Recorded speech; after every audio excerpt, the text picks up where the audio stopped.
In a world where betrayal leaves scars deeper than any blade, two women are bound by vengeance yet torn by desire. Alessia Dela Vega, heir to a powerful business empire, has one mission: destroy the woman who ruined her family's name. With cold ambition and a heart hardened by hate, she infiltrates every corner of her rival's life, determined to make her pay. But fate plays a cruel game when her enemy turns out to be Selene Navarro, the same woman who once held her heart in secret. Enemies by legacy, rivals by power, lovers by fate. In a dance of lies, revenge, and forbidden passion, will love be their downfall, or their only redemption? Chapter 1: Return of the Viper. The city looked different after 7 years. Or maybe it was just her. Alessia Dela Vega pressed her palm against the tinted car window as the skyline stretched before her, towering glass buildings glinting in the late afternoon sun, neon signs blinking to life as dusk crept over the metropolis. The hum of the city was louder than she remembered, busier, faster. But beneath its progress, Alessia saw only the ruins of her past.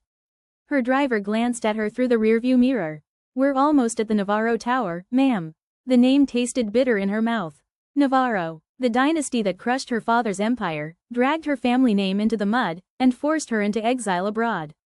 She had clawed her way back to power, degree, connections, her own wealth, and tonight marked the beginning of her revenge. "Good," Alessia said, her voice clipped, her eyes hard. "I want to see her face." Her, Selene Navarro. The last memory Alessia had of her was not one of boardrooms or betrayals, but of a rooftop, laughter under the stars, and a kiss that felt like forever. Back then, they were young and foolish, hiding their love from the world. Alessia believed Selene was her safe place, her light.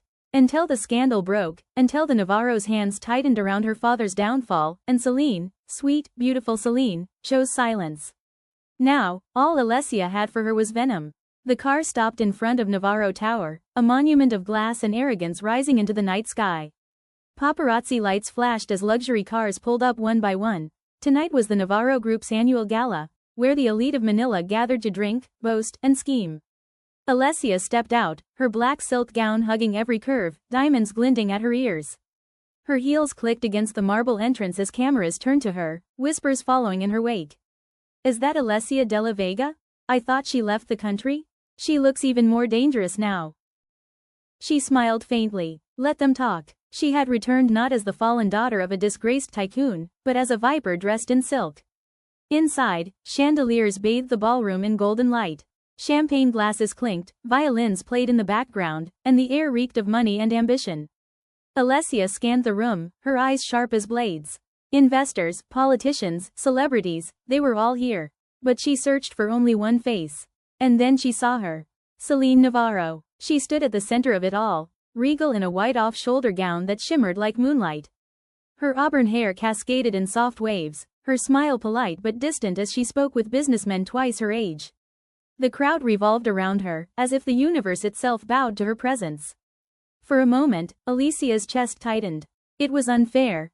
How Selene could still look like the girl she once loved, yet wear the crown of Alessia's enemy. Alessia took a glass of champagne from a passing waiter and moved closer, her heels clicking like the countdown of a clock. When Selene finally turned, their eyes locked across the room. Time stopped. Selene's smile faltered, her lips parted slightly, as though she had seen a ghost. Alessia raised her glass in mock salute, her smile sharp. "Remember me, Selene?" It took only seconds before Selene excused herself from her circle and walked toward her. Each step deliberate, graceful, but Alessia noticed the flicker of tension in her rival's eyes. "Alessia Dela Vega," Selene said when she stopped before her, her voice cool as glass. "I didn't think I'd ever see you here again." "Surprise," Alessia drawled, sipping her champagne. "Did you miss me?" Selene's jaw tightened. "I heard you were in Europe, building a name for yourself. And I heard you were busy wearing your father's crown," Alessia countered, her eyes sweeping deliberately over Selene's gown. "It looks good on you, power." Selene's eyes narrowed, but her tone stayed calm. "Why are you here, Alessia? Can't an old friend drop by?" Alessia's lips curled into a smile that didn't reach her eyes. "Or should I say, an old lover?" The words hung between them, sharp and heavy. A few curious eyes turned in their direction, but Selene stepped closer, lowering her voice. "Don't play games here," Selene whispered. "Oh, I'm not playing." Alessia's tone dropped, silk over steel. "I came back for what was stolen from me. And trust me, Selene, you're standing in the middle of it. Selene froze, but before she could answer, a voice called out. Selene, darling. Ivy Tan approached, her jeweled hand snaking possessively around Selene's arm. She gave Alessia a once-over, her smile dripping with false sweetness. And who's this? Another admirer? Selene hesitated. This is Alessia Dela Vega. Ivy's eyes widened with recognition, then narrowed with delight at the tension she sensed. Ah, the infamous Dela Vega. How unexpected. Alessia ignored her, her eyes locked on Selene's. Enjoy your gala, Selene. I'll be seeing you again soon. With that, she turned and walked away, her heart pounding, her smile razor sharp. Every step echoed with the promise she had made years ago. She was back, and this time, she wouldn't just take revenge. She would weave it so tightly around Selene's world that love and hate would become indistinguishable.